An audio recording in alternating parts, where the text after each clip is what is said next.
archer I have chosen to target. These last 2 years have been years of much resistance, great restraints in your ministry. Trouble, hardship, frustration, disappointment, moments of goodness, moments of breakthrough, hardship, struggle, discipline. The Lord says it felt like as you were surging forward, it always felt like you were being resisted or pulled back. And He said, and you were. But it wasn't the enemy's hand. It was my doing. Because He said the bow represents the leadership of this house. The string represents you and your wife. The arrow represents the children that are called to the nations. And He says, and I loaded the bow as the mighty archer. Chose my sights. But for me to get you to the distance that I'm calling you, I had to stretch you. He said, this has been a season where ministry, the bow is curved, is being curved. It's being changed.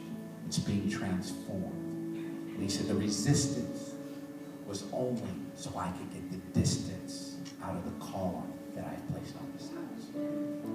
He says, but now hear me this day. I am opening my hand to release the feathers of this house like an arrow or an eagle to someone. I have called you to hit the mark, the perfect place, to bring change into your communities. He said, I'm going to begin to rally the churches that you have launched that I call your sons. I'm going to begin to rally them back. For some have been at a distance. Others have done their own. But He says, I'm going to rally them back because they're going to need to hear your voice in this season. You're the voice of one that has endured. You're the voice of one who has struggled. You are the voice of one that's been alone and spent time like never before, questioning me, saying, am I doing the right thing? The Lord says, and in that season, son, my voice was silent. And you waited to hear, or who had a word, or who could encourage. And when no one was found, your wife, Darlene, would say, honey, it's going to be okay. And He said, in that season, when no one knew how alone you felt, I was the whisper that gave you the strength to stand, to preach and proclaim.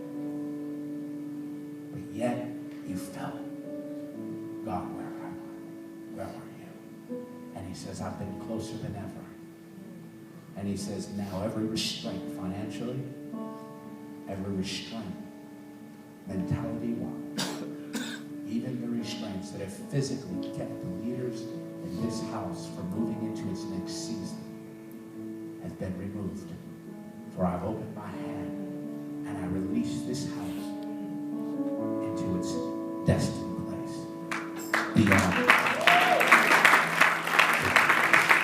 I release that into a place of praise and victory, and I awaken the shout of praise, and I will awaken the enthusiasm that this house is called to have. The days where the house fluctuates, grows and shrinks, grows and shrinks, I'm bringing to an end, and I'm bringing stability. The Lord says, I'm bringing an end to those who come and look, to those who come and stay.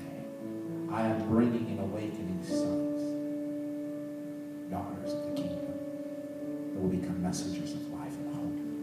And He says, and I'm going to the churches that you have sent out, and I'm healing them, and I'm touching them, and I'm awakening them to realize how much they need your voice.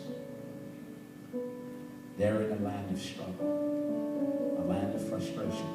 They're trying to sort it out themselves. But they're going to gain from the wisdom that you had through these last 2+ years.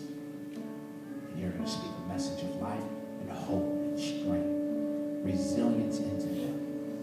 That's going to cause their minds to change and their hearts to see all that I have for them in this next season. I open my hand